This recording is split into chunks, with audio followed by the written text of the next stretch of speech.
Dear student, you are most welcome to our educational channel mechanical Pandit. और मैं आपके प्यारे पांडे सर। आज मैकेनिकल वाइब्रेशन में फ्रीक्वेंसी मेजरिंग डिवाइस कुछ देखेंगे। ऐसे तो आज मार्केट में देखेंगे तो अनेकों अनेकों frequency measuring device equipments available हैं, लेकिन यदि हम बात करते हैं मैकेनिकल एलिमेंट्स की और ख़ास करके हमारे सिलेबस पॉइंट ऑफ व्यू से, तो 2-3 ही हैं जो कि आज हम डिस्कस करेंगे। इसके पहले काफ़ी सारे लेक्चर्स में आप देख चुके हैं और इस वीडियो के डिस्क्रिप्शन बॉक्स में आप जाकर देखेंगे तो हमने आपको बताया था वाइब्रेशन मेजरमेंट। और वाइब्रेशन मेजरमेंट क्यों करते हैं, वाइब्रेशन मॉनिटरिंग क्यों आवश्यक है। लेकिन ये सब कुछ तभी तो आप कर पाएंगे ना जब आप फ्रीक्वेंसी को मेजर कर पाएँ। कोई मशीन, किसी मशीन के अंदर ज़्यादा वाइब्रेशन है, इसका मतलब क्या कि उसकी फ्रीक्वेंसी ज़्यादा है। तो that is the only method by which you measure the vibration. Vibration की मॉनिटरिंग करना, और मॉनिटरिंग करते हैं तो मतलब आप मेजर करते हैं, और मेजर करने से आपको यह पता चलता है कि कई बार आप, एक एग्जांपल बता रहे हैं, कई बार आप मतलब कि जो है रिपेयरिंग के लिए या कोई गाड़ी का पार्ट पुर्जा ठीक कराने के लिए मैकेनिक के पास जाते हैं या कोई भी मशीन, तो उसको पहले स्टार्ट करता है। और आप देखे होंगे कई बार तो स्टार्ट करके आवाज़ सुन करके पता लगा लेता है कि कहाँ पे कौन सा कंपोनेंट खराब है। That is their experience. But हुआ क्या, वाइब्रेशन, अनवांटेड साउंड, नॉइज, उससे उसको पता चल जाता है कि कहाँ पर क्या चीज़ खराब है। ठीक है। और तो और ये भी पता चल जाता है कि वो मशीन की लाइफ क्या है, बहुत पुरानी मशीन है या नई मशीन है। आप देखेंगे कि नई मशीन में आवाज़ नहीं आती है, पुराने मशीन में अनवांटेड नॉइज आएगा। ठीक है।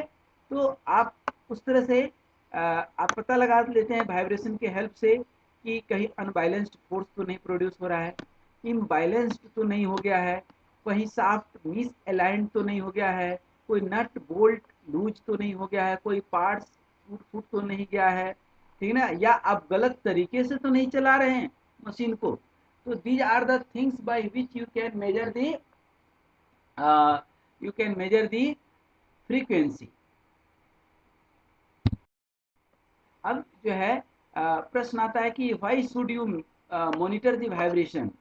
तो basically the use of vibration monitor will help to reduce the plant and machine down time. ये कैसे हो सकता है, क्योंकि जब आप वाइब्रेशन से पहले ही पता लगा लिए कि कहाँ पर खराबी है, कहाँ पर दिक्कत है, तो जहाँ पर दिक्कत है बेसिकली उसको आपने आइडेंटिफाई कर लिया।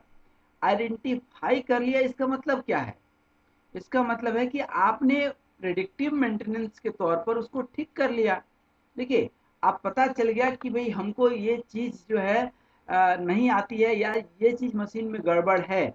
पता चल गया, इसका मतलब कि आप उसको ठीक कर लेंगे या ठीक करा लेंगे। आपको मालूम चल गया कि बाइक में बहुत ज़्यादा वाइब्रेशन आ रहा है, इसका मतलब कुछ प्रॉब्लम है, और उस प्रॉब्लम को आप मैकेनिक से दिखा करके ठीक करा लेंगे। ये उम्मीद की जाती है, ये उम्मीद नहीं की जाती है कि टू मच वाइब्रेशन है, कोई खराबी है और आप ठीक ही नहीं करा रहे हैं, आपकी तबीयत खराब है, आप डॉक्टर को दिखा ही नहीं रहे हैं। तो कोई रोग पता चल जाए शरीर के अंदर, तो इसका मतलब ये होता है कि आप उसकी दवा ले लेंगे। रोग पता क्यों कर रहे हैं, दवा खाने के लिए।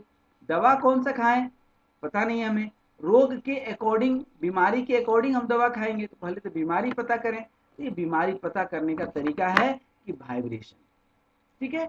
तो वाइब्रेशन कई जगह पर कई तरीके से यूज करते हैं, but in short, detecting increase vibration in early stage help you to reduce the machine damage and it avoids the failure of the machine. अब फ्रीक्वेंसी मेजरिंग इंस्ट्रूमेंट अपने सिलेबस पॉइंट ऑफ व्यू से बात करें तो there are two frequency measuring instrument. One is the Fullerton tachometer and Frank tachometer. Basically, the working of frequency measuring instruments is based on the principle of resonance. Resonance मतलब कि जहाँ पर system की frequency या external excitation force जो है आपकी, उसकी फ्रीक्वेंसी और नेचुरल फ्रीक्वेंसी जहाँ पर मैच कर जाती है वहाँ रेजोनेंस होता है, मतलब एम्पलीट्यूड वहाँ पर बहुत ज़्यादा हो जाता है और सिस्टम में डैमेज में फेल। तो फुलार्टन टेकोमीटर और फ्राहम टेकोमीटर आर टू जो है डिवाइस और you can say instrument that are being used to measure the frequency. ये सब कुछ मार्केट में अवेलेबल टेकोमीटर्स हमने दिखाया है, ये रेजोनेंस के कंडीशंस हैं। अब आप देख सकते हैं कि नॉर्मल में 50.10 दे रहा है, लेकिन जब रेजोनेंस होगा तो 2200, मतलब सिस्टम क्या होगा, टोटली डैमेज हो जाएगा।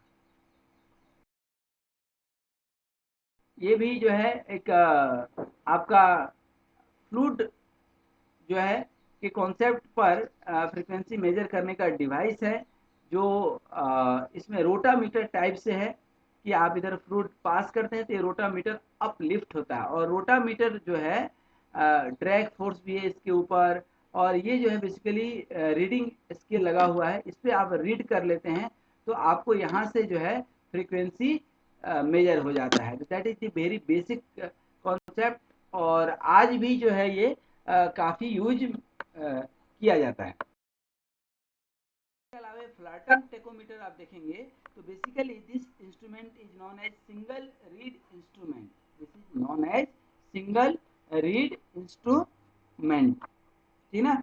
ये एक थीन स्ट्रिप से बना होता है जिसके ऊपर छोटा सा मास अटैच्ड होता है एट ए लेंथ एल, जो कि आप देख रहे हैं, और इसकी फ्रीक्वेंसी आप निकालते हैं जब, इसकी फ्रीक्वेंसी आती है 1/2π√3 EI/L cube, L cube into M, M क्या है, मास है, एल लेंथ हो गया। अब बोलिएगा ई क्या है, ई क्या है, इसकी इलास्टिक जो है ना मॉडुलस ऑफ इलास्टिसिटी है, और आई तो मोमेंट ऑफ इनर्शिया है, ठीक है ना। तो basically the strip is being treated as cantilever beam, ठीक है ना, कैंटिलीवर का ही फार्मूला लगता है यहाँ पर। And the strip of the instrument is pressed over the vibrating body to find its natural frequency. जो भी आपका वाइब्रेटिंग बॉडी है उसमें इसको फिट कर देते हैं, तो इससे जो है आपका वाइब्रेशन निकल करके आ जाता है फ्रीक्वेंसी। और आज के डेट में तो मार्केट में रेडली अवेलेबल है, जो डायरेक्ट आपको फ्रीक्वेंसी मेजर करके बता देता है, बट एक्चुअल में कैसे यूज करते हैं वह आप यहाँ पर देख सकते हैं।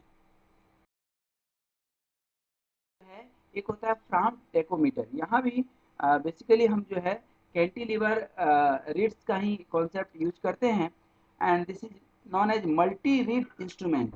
वहाँ पर जो फुलार्टन टेकोमीटर था वो सिंगल रीड है, और ये मल्टी रीड टेकोमीटर्स है basically, and it consist of basically several read. यहाँ पर आप देख रहे हैं ना, सेवरल रीड्स है, वहाँ पर सिंगल था और यहाँ पर सेवरल रीड इंस्ट्रूमेंट इसको बोलते हैं इसीलिए, ठीक ना।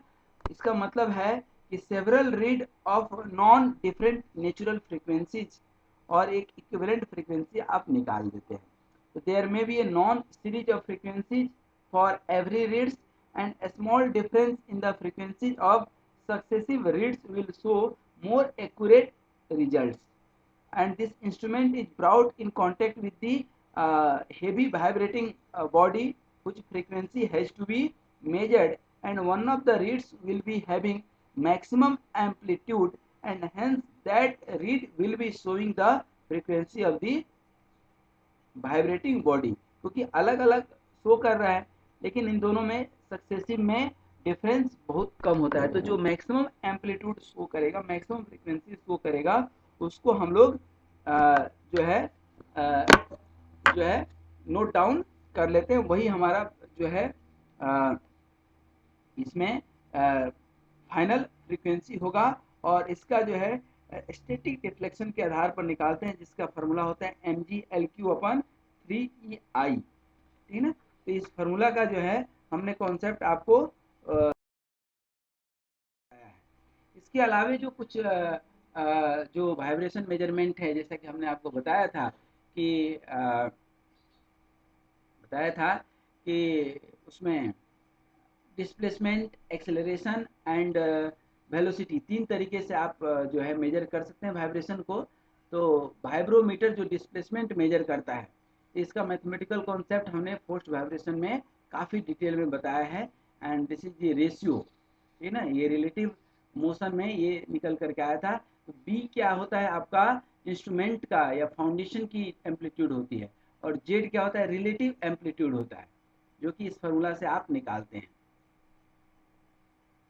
ये फोटो इलेक्ट्रिक टेकोमीटर है, ये सब मार्केट में रिडली अवेलेबल है। इसका कॉन्सेप्ट हम आपको बता भी चुके हैं। ये लाइट को सेंस करता है, और लाइट को सेंस करके ये आपको फ्रीक्वेंसी मेजर करके बताता है। ये एक स्ट्रोबोस्कोप जो है, ये भी एक इंस्ट्रूमेंट है, ठीक ना। इसको शॉर्ट में सिर्फ स्ट्रोब भी बोलते हैं, ठीक ना। तो basically it is use to make cyclic या फटिक जो है फ्रीक्वेंसी निकालने में ज़्यादातर काम आता है। तो ये भी जो है एक इंस्ट्रूमेंट है, बहुत छोटा सा इंस्ट्रूमेंट है। इसमें भी लाइट का ही कंसेप्ट के आधार पर जो है लाइट को फ्लैश करते हैं, और फ्लैशिंग लाइट जो है फ्रीक्वेंसी को रीड करता है। एक्सेलरेशन के आधार पर भी आप वाइब्रेशन मेजर करते हैं, फ्रीक्वेंसी मेजर करते हैं, और वह है एक्सेलेरोमीटर। तो basically it is use to measure the acceleration of the vibrating body. जैसा कि हमने बताया कि वाइब्रोमीटर से आप क्या मेजर करते हैं, डिस्प्लेसमेंट। वेलोमीटर से क्या करते हैं, वेलोसिटी। और एक्सेलेरोमीटर से क्या यूज करते हैं, एक्सेलरेशन। तो this instrument used for measuring the acceleration of the vibrating body. The accelerometer is designed with the natural frequency, and it is said to be high frequency transducer, signal sensor and transducer use करके और direct reading लेते हैं। तो electromagnetic type of accelerometer use damper to extend the useful natural frequency range. It is also using for the prevention of the distortion. इसमें piezo electric crystal accelerometer having zero damping, ये accelerometer के भी type हैं। उसके अंदर जो instruments लगे हैं, जो पीजो इलेक्ट्रिक आप इफेक्ट पढ़े होंगे, तो पीजो इलेक्ट्रिक बेसिक एक एलिमेंट है जो यूज करते हैं एक्सेलेरोमीटर में। तो these are the bridge circuit. ये आपको उतना नहीं समझ में आएगा, बट ये आप कॉन्सेप्ट समझिए कि एक्सेलरेशन फाइंड आउट करते हैं, और उसके आधार पर डायरेक्ट रीडिंग से आप फ्रीक्वेंसी मेजर कर लेते हैं। मार्केट में एक्सेलेरोमीटर इजीली अवेलेबल है। तो आपने देख लिया कि डिस्प्लेसमेंट, एक्सेलरेशन, वेलोसिटी, तीनों में से कोई भी एक मेजर कर लेते हैं तो आप वाइब्रेशन को मेजर कर पाएंगे। और डिस्प्लेसमेंट मेजर करने के लिए वाइब्रोमीटर आता है, एक्सेलरेशन मेजर करने के लिए आपके पास एक्सेलेरोमीटर है, और वेलोसिटी मेजर करने के लिए वेलोमीटर है। अब आप पूछ सकते हैं कि सर तीनों में से अच्छा कौन सा है। देखिए तीनों अच्छा है। आपके ये हाथ के ये पांचों उंगली है तो पांचों अच्छा है, बुरा और जो है अच्छा कोई नहीं है, सब अच्छे हैं। लेकिन सबकी अपनी एक रेंज है। जैसे वाइब्रोमीटर अप टू 5 हर्ट्ज देगा, accelerometer up to 30 kilo hertz तक दे देता है, और इन बिटवीन वेलोमीटर है।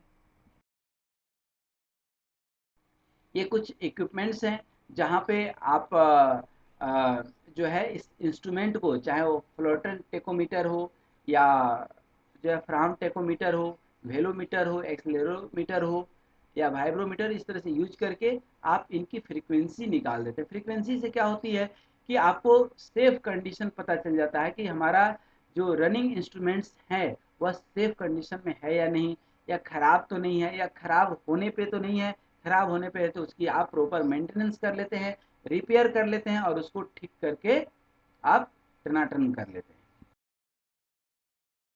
Very much for watching this video, and I hope कि आप फ्रीक्वेंसी मेजरिंग डिवाइस के एक छोटा सा ब्रीफ कॉन्सेप्ट समझ में आया होगा। बाद बाकी मैथमेटिकल कॉन्सेप्ट आने वाले कई सारे वीडियोज में आपको मिलेंगे, और पूरे मैकेनिकल वाइब्रेशन का तो कॉन्सेप्ट ही सिर्फ इतना सा है कि you have to find out the frequency. Once again, thank you very much, and keep watching the video. Wish you all the best. Be happy, be healthy, and keep smiling. Thank you.